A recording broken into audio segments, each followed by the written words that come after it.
Oi, oi. Hello and welcome to our Punchestown weekend preview. Jamie's thankfully spending some more time talking horses with me. I think maybe it's not just me, but it's like fairly weak looking entries at Punchestown for the 2 days. Obviously, we'll go through the races that we do fancy selling in, but not as enthused by the race card as I normally am. There will still be some nice horses on show, especially that first race. We've got Bob Olinger in there. I think it's worth mentioning right off the top. It's been posted on Fat Jockey, and I'm sure it's been shared about by plenty of people. But a friend of mine emailed me this morning that there was a comment about Willie Mullins' gallops. One of the gallops had to be stripped and recarpeted. So, like, not a major problem, but it's obviously a bit of a setback. So some of the horses, I guess, might be a little bit delayed, which is why he hasn't had too many runners. That obviously got sent before we saw the entry of the weekend, and there's very few Willie Mullins horses that are going out. So not that it means that any of them won't be ready to go, as in the ones that are entered. I guess he'll have those ones ready, but it maybe explains why the racing doesn't look as strong. What's your thoughts on the 2 days at Punchestown, Jamie? Am I just being a negative Nancy, or does it look a little bit lackluster? Very poor, Dave. Very, very poor for Punchestown. And there's not even, like, I think to be more runners margin for Cheltenham even, but, like, it's very poor. Like, it'll tell you that, like, when no Willie Mullins running, he's a few novice or maiden hurdlers, like, the difference is huge. You can see it already. And this is only the first time it's happened for a long time. So, look, Fairy House will probably have a Willie Mullins benefit. So just hold your fire till then. Yeah, that's it. And the thing is, it's a minor inconvenience. It's just as like a bit of a setback. At least it's happened at the beginning of the season. It's something that's resolvable. It just makes a difference for the weekend's action. But let's not all be doom and gloom, because there is some very nice horses that are making their performances. Maybe it's not as competitive as it could be, because obviously without Ireland's leading trainer and the best trainer running his horses, there's going to be less competition. But obviously on the Saturday, we'll kick straight off with the fact that Bob Olinger makes his chase debut. I've got a feeling with him, which I mentioned to you before we started recording, that he's going to be a similar, like, it's maybe not so much of a problem, but it could be. He's going to have the similar profile as Envoy last year, that no one's going to want to take him on. And I know it's not Envoy's fault, and I know I got loads of abuse about saying it last year, but when these novice chasers run in a novice chase, obviously you want them to jump nicely, you want them to jump immaculately, you want them to run well in a race, but at the same time, you'd like to see them at some point be put under a little bit of competition so you can see what it does to them, whether they change their mind or change their feet when they jump in. And I said that last year, that I don't think I worded it to say that he jumped too well, but I want to see horses be challenged. So I don't think there's anything really in the race that's going to challenge Bob Olinger in here. We'll see as the season goes on. But yeah, is there anything in there that's even worth talking about in the same breath as him, or do we just hope that Bob Olinger runs and just expect him to win? Hope he runs Dave onto the Drinmore. Maybe a prep run then before the march, and that's it then. Yep, and it's worth just before I won't keep going on about it, but it's worth just mentioning again the fact that Willie Mullins has won with Alsterion Forlonge last year. He's won it with Forheen before, so it's typically a race that he would run something in. And again, like, not saying that he's done it because he's scared of Bob Olinger, but again, because of what's going on at home, maybe that's a reason why he hasn't got anyone to go against him. But I do wonder whether this whole season, whether they're going to poke something against him. And obviously different trainers have different routes of races they'll run in. Envoy, given the fact that him and Bob Olinger are in the same place, Envoy would have started off somewhere different to where Bob Olinger is. But Willie Mullins wouldn't necessarily have known that. He would have still entered his horses and then just maybe not declared them, wouldn't he? Well, it'll all depend, really, Dave, if Fernie Hollow goes over fences. And because I can't see Fernie Hollow going out and trip. He's an out-and-out two-miler in my eye. In my opinion, I might be totally wrong. The only way you'd see Bob Olinger be tested is obviously the Supreme Novice winner appreciated going up and trip. He'd have no problem going up to 2.5 miles. But you're only going to see them against each other on the day. If that happens, Fernie Hollow could go in the champion hurdle route. But you probably never see them against each other till the day. So you just have to make your own judgment on the two of them. At the moment, remember, last year was harping on above appreciated being in the wrong race. He hacks up in the Supreme, but I still don't think he'll beat Bob Olinger. I thought Bob Olinger was the most impressive horse of Cheltenham last year. Yeah, he looked real good, and it was nice to see him as well with getting the better spring ground. He looked like a much better horse, and that was pretty much his first run on it under rules. So this good ground, or say good ground, like good racing ground, like hopefully it'll be about good to softish, somewhere in and around that. Like, it'll be nice ground for him, and I think it'll only look better, but nothing to beat, is there? There's no yardstick in there. Straight after that is another novice chase, 2 mile one. again, like the lack of Willie Munning's entries makes it look a little bit weak one. Again, we talked before the top of the show, didn't we? You mentioned Cape Gentleman in here. I can't disagree. Do we leave it as simple as that, or is there anything else to talk about? Well, Cape Gentleman really, Dave goes right-handed, first going right-handed, better the ground. I suppose he looks good over the good ground. I suppose it's a match between him and Riviere de Tel. He'll probably have to give £7 to Riviere de Tel because she's a 4-year-old filly. Or probably bring her into it, but didn't like the look of her last year with her head cropped up in the air. Always with a bag on its head as well on top of it. But I mean, I think it's if Kate Gentleman was impressive with Cork last day. No, it might not even run in Riviere de Tel. Might have the race to itself. But it should run, and it won its beginner's chase around the same course and distance. So it's a good thing to me if it runs. Yeah, we're not going to find out too much about it. There's been some nice names that won this, like Notebooks won it, Size and John's won it, Felix Younger's won it. There's probably other ones that I've missed in there, but I just don't think we're going to be seeing an Arkle winner in there, despite it being the trip. And it looks a fairly weak renewal, doesn't it? But there's got to be something to get excited about. The juvenile hurdle, like, again, we'd like to see maybe something from Joseph's or something from Willie's in there. Willie has got one horse entered, but doesn't do much for me. The two of Gordon Elliott's, I guess they're probably the main two to talk about. Fildor, Iberique de Sul, which one of them do you prefer as like a long-term prospect? And then which one do you reckon is probably going to run? Fildor is less the long-term prospect, probably going to the Grade 3 on Hatton's Grace Day in Berryhouse on the 28th, I think, of November. So I can't see him running after him Darren there 2 weeks ago. So it's probably a penalty kick for Iberique de Sul. Ran at Galway last day second, beaten favourite, which would give him the benefit of a run anyway. Probably a bit better ground and suiting because it was soft enough at Galway that day.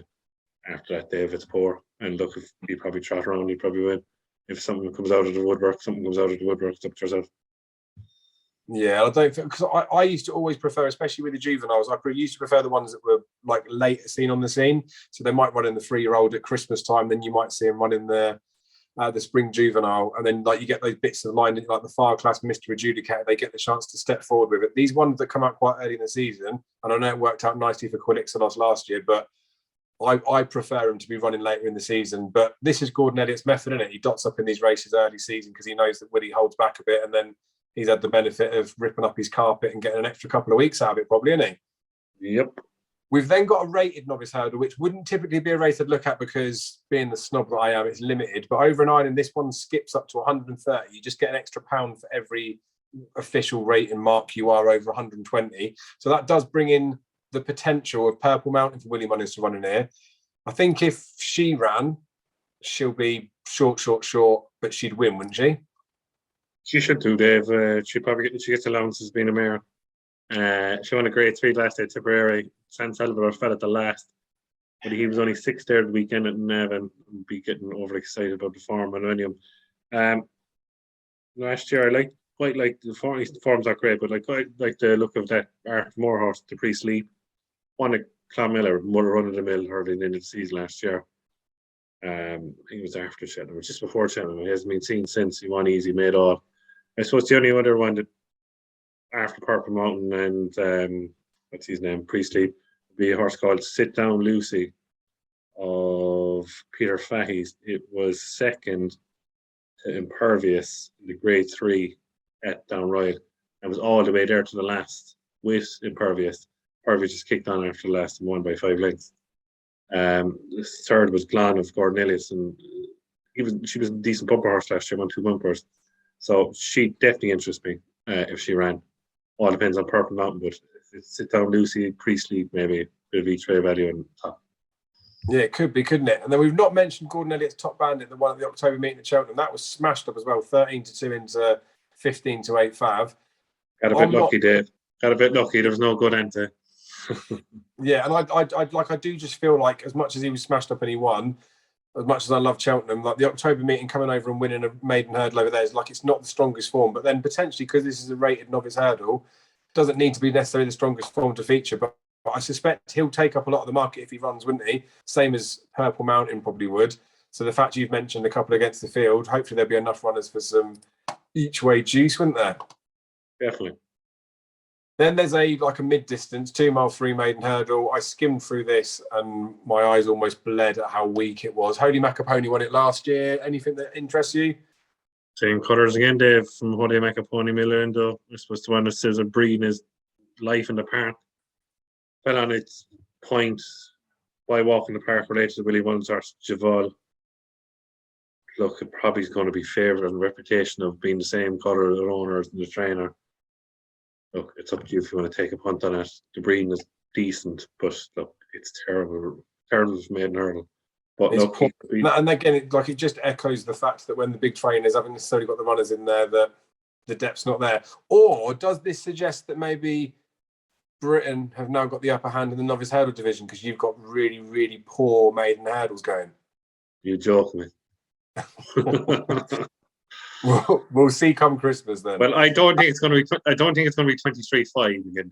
Look, we'll give you 28, maybe 19-9 or something like that. So we're agreed that the tables are turning and pretty much that we're going to win.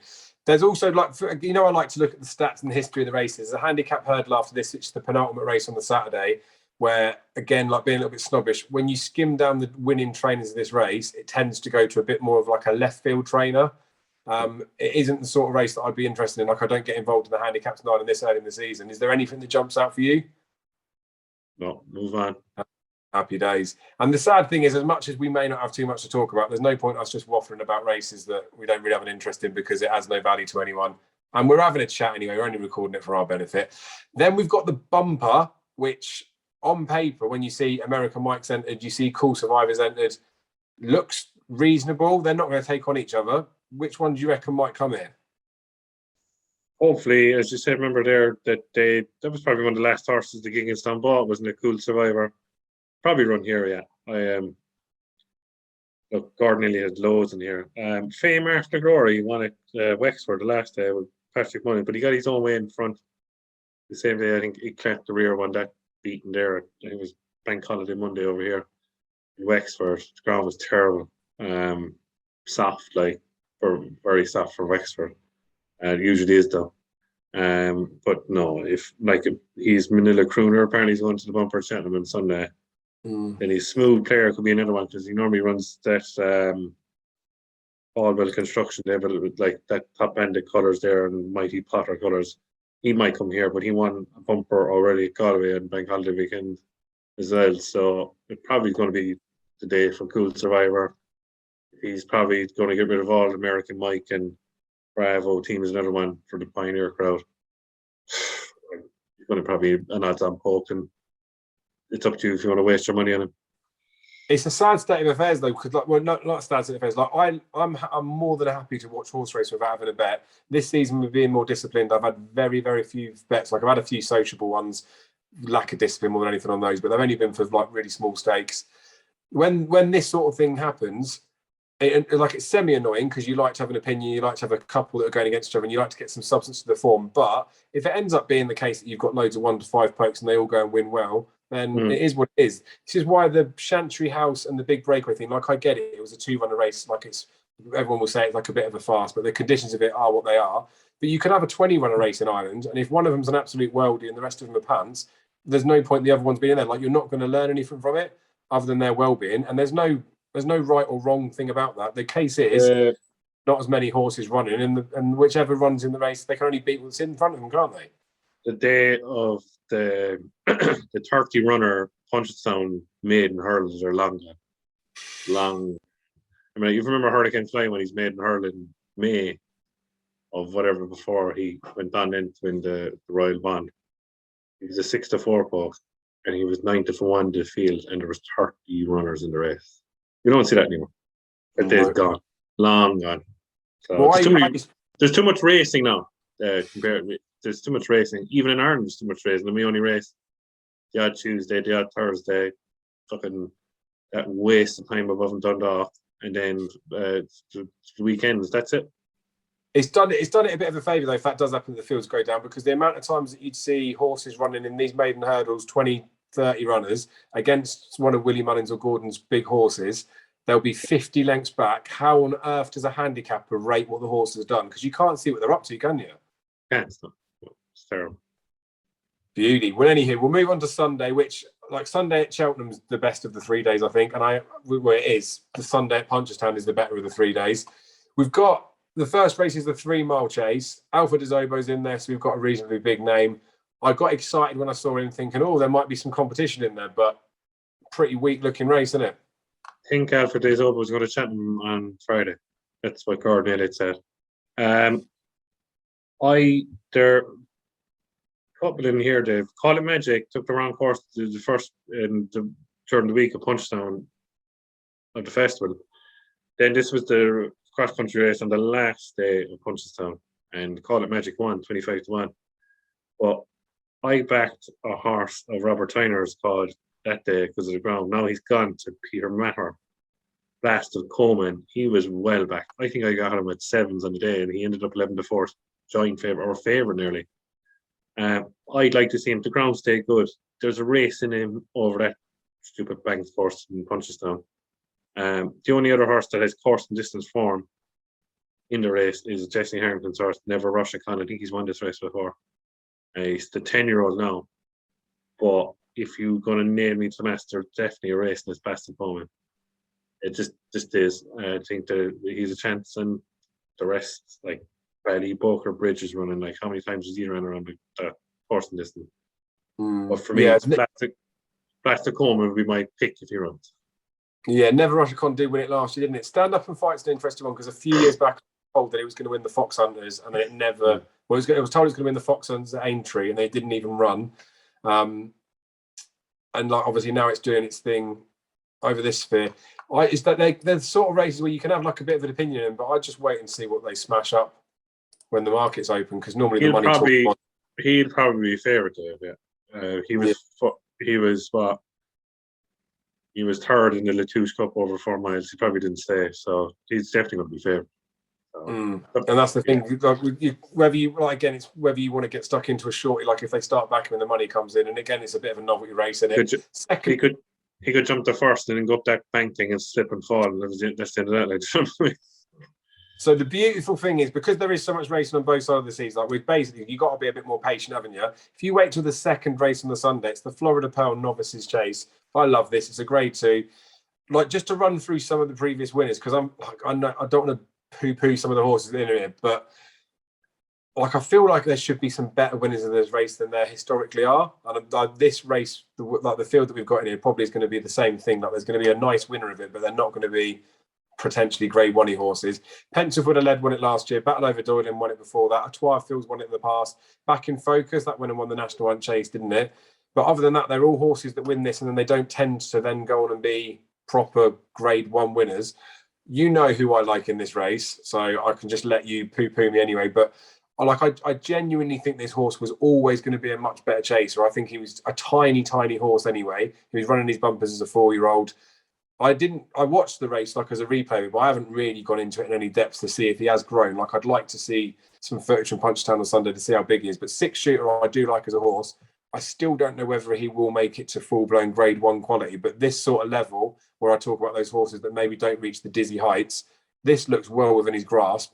But I think that when he ran against Sam's Profile and the Boss's Oscar the last day, arguably you could say that about 3-1 was probably the right price, given that Sam's Profile was lengthy layback, loads to prove, and the Boss's Oscar had already come out and flopped. But I thought that was maybe like skinny enough as a price, although he went and won it well. I just fear that he's going to be short in this race. And like, I'd like, as much as I love him, I wouldn't want to be getting stuck into him just yet. So maybe there's some value somewhere else. You're definitely going to want to take him on. What do you want to take him on with? I'm going to take him on with Vanilla anyway. I think he's a waste of time running with downright over a round trip. He's up now 3 furlongs a trip. He looked like a monster in the Albert Park last year. The further he went, the better he was. The only other horse really is, and he's rated 145, and if he's rated 145, he should be winning this race, but he's the serial bridesmaid, and that's everyone's little wise man's horse for the National Hunt Chase. That's Run Wild Fred.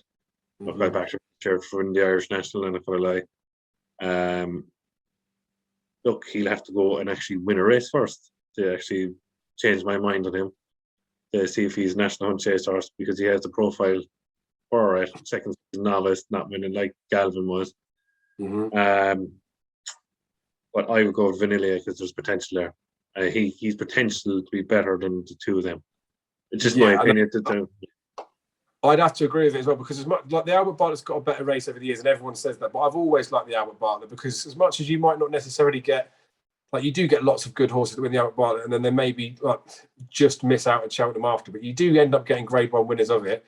That race at Down Royal as well, he was weak in the market. He was 100% without doubt there for a day out. Like without doubt, they weren't there to do anything other than just get a bit of experience in and to set him up for this, I think. So we'll see what the market does, because I suspect he might be popular, but I like Six Shooter has always been strong in the market for the races that he runs in. So you can see why they'd be there. That would be one that when the market does come out, if the pair of them run, I'd be tempted to see how it goes. And I might have a bit of an opinion. Run Wild Fred, you're absolutely spot with him. The second season Novice, National One Chase, back in focus, like I mentioned, did win this and went on and did it. But I'd be surprised if Run Wild Fred, well, A, put his head in front, like you say, and B, he just doesn't look. He just lacks an extra gear, doesn't he? He'll travel into the race, but someone will catch him for a bit of toe in the end. Like, you know, like last year with Next Destination and that other one of Gordon Elliott with the Heskin colours. So I can't think of it now. Iscaria 10.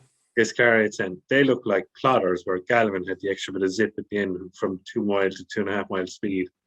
That's what you want now in those type of races, because they go so slow at the start anyway. So whoever's the fastest horse in the last 2 miles wins normally. You know, it's just the way it's gone, and there's no end-to-end gallop in those races anymore. So can you see Run Wild Fred out galloping a horse off a fast pace? Probably, yeah. But if when it goes slow, he'll be caught for toe from some other horse, definitely. That's just my opinion. Yeah, but I think at least it shows, and obviously it's a grade 2. It's the best race we've talked about so far at Punchestown anyway.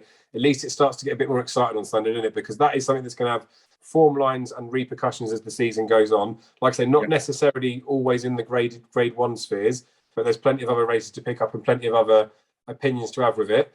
Then we'll come straight back down to reality with the plonk. There's a 2 mile 6, which is I think it's the same trip as the race before the Florida Pearl. So time people will be able to compare the handicap to that if they want to go into that. There's a few that's entered in there. Like it again, Irish handicaps this end of the season. I'll watch them, but I wouldn't want to be starting to get too bullish of an opinion in there. I think the handicapping system over in Ireland is much better than it is in Britain. Like I don't feel there's too many that have got tons in hand that I can pick out off my head. Port Stanley, semi-interested. We mentioned him at Cheltenham, didn't we? But is there anything worth mentioning in the race or not? There's a few in here, Dave. We're going about Run Wild Fred and Cape Gentleman. This horse was 4th, and he was 7-4 favourite to beat him at Cork last year, and that was Noble Yates of Mullins. All Burn. Yeah, he definitely would interest me here. Was 4th, to Cape Gentleman, the only other horse, if the form line held up with Six Shooter, that race was Boston Oscar was 3rd, wasn't it? Yeah, that day at Galway, and we're going to chase that Six Shooter one. If Six Shooter wins the Florida Pearl, I'd be interested. I've always felt there's a race in this Alpha Mix. Now, is it too early? Because this horse is well fancied. The Nicky Henderson horse won the Carl Cup, the mare. Alpha Mix was well fancied that year in the Carl Cup. I always feel there's a handicap chasing this horse. Now, if it runs and it wins the weekend, fair enough. But there's that novice handicap at Leopardstown won by Off You Go last year. I had my eye on him for that. Now, if he wins beforehand, he wins beforehand. That's just racing. But there is definitely a handicap in that horse, without a shadow of a doubt. It's just catch him on the right day. Yeah, fair enough. And it's well worth you mentioning those things as well, because Noble Yates beat Gabaneko as well, didn't it? Gabaneko, didn't she win today? Or he win today? Won today, beat Fury Road, so. And Magic Days is in behind. So like that, to be fair, I don't know if Noble Yates has actually got a mark yet.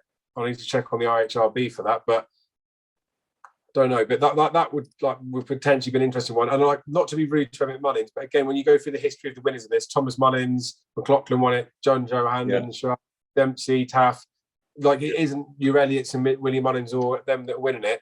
And when you've mentioned Alpha Mix as well, I think it's vitally important to mention about the fact that there's potential other targets for these JP horses, especially because my mate Mozzie's just started up for Gavin Cromwell. Florin Porter probably would have won. So there's an argument, isn't there, about stable form, who are the horses, whether they were due to win or not. But in recency bias in people's head, they probably think that Gavin Cromwell's flying. I think in the last 3 weeks, He's had 5 winners from 65 runners. That's 8% strike rate. So as much as some of these horses are running well, and there's no reason why Alpha Mix wouldn't, maybe they've got their eye on something else, haven't they? Yeah. But Noble Yates could be a shout, mate. Well done. I say well done. It's probably going to come last. Then we've got a mare's hurdle over 2 mile 2. Willie Mullins has got some entries in here. Of course he has. It's women's racing, isn't it? Dysart Diamond's in there, potentially. Ellie Mae, Gaulois. He did say Gaulois could go over a fence this season as well. My Sister Sarah is potentially in there. Look, Willie Mullins has won this race the last 3 years. Before that, Mrs. Harrington, Jessie Harrington beat him. And then the 2 years before that, Willie won it. So, like, as far as I'm concerned, Willie's going to win it with one of them. Who he's going to win it with, it just depends who he runs, I guess, doesn't it? No. Tell Me Something Girl will if it runs. To be honest with you, Dave, what's put me off is it's between, like, well, they both run it because they're both owned by Killian Alexander. What I want to back is Galois because I think Galois wants to go right-handed, and it was impressive with Punchestown. Still has, what is it, £4, I think, to find on Tell Me Something Girl, which is nothing really, because Galois is better going right-handed, in my opinion. So what's put me off is the Willie Mullins gallop thing. But if it doesn't run, fair enough. If it runs, I'd be tempted to ride, regardless of the gallop, to back it because I think this horse is a good horse going right-handed. But look, Tell Me Something Girl, if it runs, I would take on the Willie Mullins battalion here with her if she runs, yeah. Yeah, and the thing, like, I just my view on the gallopy thing, like, if his horses weren't good to go, I don't think he'd run them. And obviously, with a particular gallop, like, he's got enough, like, area around there to be able to work the horse. He's got a couple running in the Clonmel Oil tomorrow, isn't he, against Fakir Dudu, easy game and Royal Rendezvous run. And not to judge their performance on anything else, but, like, if they're not ready to run, regardless of prize money, all that sort of stuff, like, I don't think he'd run them. So, like, it wouldn't worry me, but you are right. Like, it's a thing in the back of the head, isn't it? Royal Kahala as well was well touted for the Mares' Novice Hurdle last year. Like, it's probably a deeper race than I'm giving it credit for, saying that Willie will win it, but it wouldn't be one that I'd be wanting to punt in. But it's one I definitely want to watch because maybe there'll be something in behind that catches the eye a little bit and one to get next time out. But then, Grade 1 action. Morgiana, Willie Mullins again, has got four of the 7 entries at this point he's got in there. I'll just run through all of them just because it's easy. There's only 7 of them. Abacadabras is in there. Betfair betting at the moment. He's a 3-1 poke, second fav. Durasso obviously picked up the pieces with Florian Portefeuille. Don't know whether he'll run. Don't think he will. No chance anyway. Echoes in Rain for Willie's in there. 10-11 fav. Saudia's in there 11-2. His stable tour said that he could go for this or the Hatton's Grace. Sharjah's in here. He implied that Sharjah will run in this and then run at Leopardstown. So I think maybe Saudia won't come, I don't know. But Sharjah's 3-1 second, joint fav. Stormy Island's in there at 12s, who was going to retire before she came back from Paul Nicholls, or was going to when she went to Willie's, then he got her winning again. And then there's obviously Zanahiyr. Everyone's bumming Zanahiyr. He's going to be the new Stayers hurdle. He needs to step up in triple. He needs to win a champion hurdle. Yada, yada, yada. I think Willie Mullins again farms the race. Willie Mullins will have the winner of the race. It's tricky because I like Abacadabras as a horse, but I've already touched on the previous video. I think he wants like a trip now, so don't want him in there. Zanahiyr, I'm just not 100% sold on as a horse anyway. And although he's a 4-year-old going 5, like, he doesn't get any benefit of that in this particular race. I know he's got the recent run under his belt. Sharjah, you said it before, didn't you? Probably needs his run, but Sharjah I'd be tempted with. I'm not really on board with the Echoes on Rain thing, and I don't think Saudi will run it. So, like, if I was gun to my head now, having to pick one to back, I'd probably be looking towards Sharjah, but it wouldn't be a confident selection. But it'll be a steady enough race. How do you see it, mate? Well, if Saldia runs, I think he'll win. But if he's going to Hatton's Grace, he's going to Hatton's Grace. I can't understand why Echoes Rain is the favourite. It's a favourite on potential, when technically it nearly has to catch up to Sharjah is to improve a stone to beat Sharjah. Now, Sharjah might not run up to 164 on the day, but surely if Sharjah runs to at least the late 150s, it's definitely going to beat Echoes in Rain. But, like, it's like the old saying, Dave, we've been harping around these horses for the last 2 or 3 years, 4 years. It looks like to me between if Abracadabras runs because he won it last year, and because of the Willie Mullins, whatever, it's between Abracadabras and Sharjah. I will probably back I don't know. I like two of those horses. I've won plenty of money off them. Normally, in the back of my head, Charger loves that race at Christmas. I think he's going for now 4 in a row at Christmas. So law of averages, I'd probably go back to Abracadabras, but I don't think I'll have a bet now because it's wrecking my head already. Well, the thing as well with it is, like you mentioned, Abracadabras won it last year, Saudi won it the year before, Sharjah won it the year before that. So we've got the last 3 years winners in the race.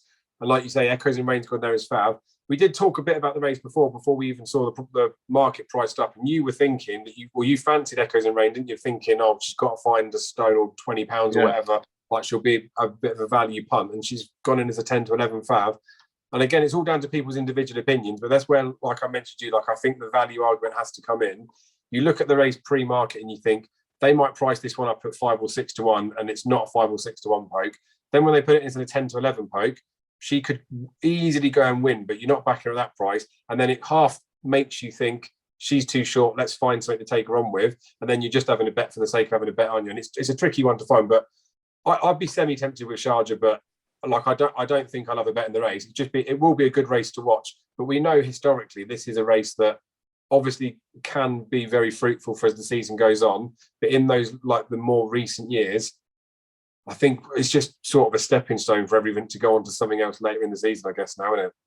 100%, yeah. So we then go back down to a maiden hurdle, 2 mile 5, 240. Journey with Me's like a star horse that's been talked about all through the summer. So that's like a very notable entry for this season. There's probably a couple of other horses in here that could be okay. Like Manila Crooner that we were talking about could come over to Cheltenham. That was entered in the bumper on the Saturday. Like it's either this is in a hurdle now. The difference between a 2 mile bumper and a 2 mile 5 maiden hurdle is staggering, really. But the entrance are there, which even wherever that horse goes, it's just worth remembering the fact that they've entered it in a 2 mile 5 hurdle. There is one for Willie Mullins in here, Manila Cucuna, and then there's also doubling calling for Henry de Bromhead. Even Fantasio Delane, that was second season novice now. Like it looks like it could end up being an okay race, but everyone's cooing about this Journey with Me, like vibes Bob Olinger-esque and all that sort of stuff. Do you have a view on him or anything in the race? No, strange enough, that Fantasio Delane, I had him in mind for a certain race last year. I know he got beaten 52 lengths by Pure Genius in his last run and never was seen since, but apparently needs good ground.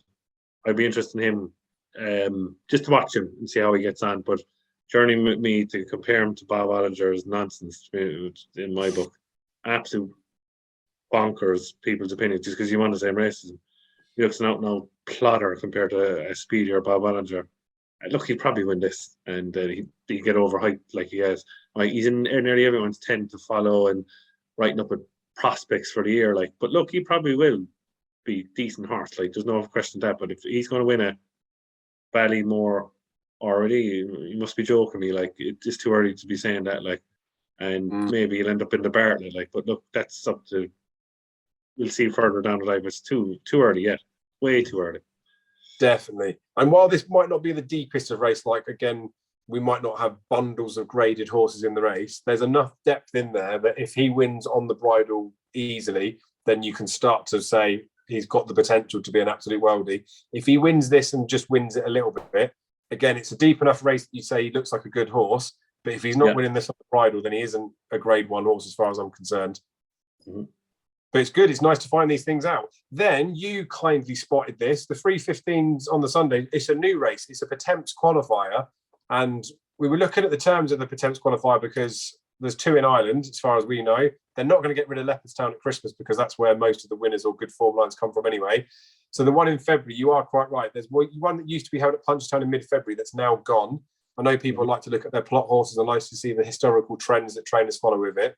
But that's now been moved to this race. So it's still a Punchestown qualifier, but it's early in the season for a Potemps thing. I don't know when the announcement was made or how long the trainers would have had plans for it, but just worth noting that race has gone. So in Ireland to qualify, unless they come over to Britain, they've got this race, and then they've got the one at Leopardstown in Christmas. So that Leopardstown race in Christmas could be even more informative now, considering you'll have 20 horses genuinely trying to qualify. So whatever 6 manage to get through that race, they're probably going to be Well, they are. They're going to be the best 6 handicapped horses in Ireland, or best potential. But in this race, you've got Gordon Elliott's Commander of Fleet, Dallas Depicton, that's been on everyone's team sheets for the last couple of years. Volcano's in there as well. Anything that jumps, oh, fucking hell, the Jam Man's in it. Anything that jumps out for you for like one to keep an eye on with a potential Potemps in here, or is there, should you just watch? Volcano will be one day, all right, just to watch him, see how he gets on. Well back there last year in the pipe. Did kind of flopped in a Punchestown, but he was really prepped for the pipe, and he brought down the first with Gabby Necco in the pipe last year. He's definitely one that I'll have my eye on through the season, with the potential to this, because he finished in the first 6 in this, he's qualified, and if he wins the race and gets to the handicap mark for Cheltenham, yeah, he's definitely one to keep an eye on. But after that, that's about it. I wouldn't be going back in a horse in these type of races at all. Yeah, definitely not. And the good thing as well, I suppose, is I know there's a qualifiers in the UK every. There was one at Kempton yesterday we looked at, and there's one at Cheltenham last month. But when it's this early in the season, I know normally we like to see the horses creeping in like 5th, 4th, and 6th for the stats, all those sort of things. But you could easily win the race this early in the season, have a couple more spins, and get your mark back down a little bit if you wanted to work it that way around. So it'll be interesting to see. But yeah, I think you've nailed it. Volcano's probably the one. Right, then we've got another bumper on the Sunday. American Mike's in here again. Cool Survivor's in here again.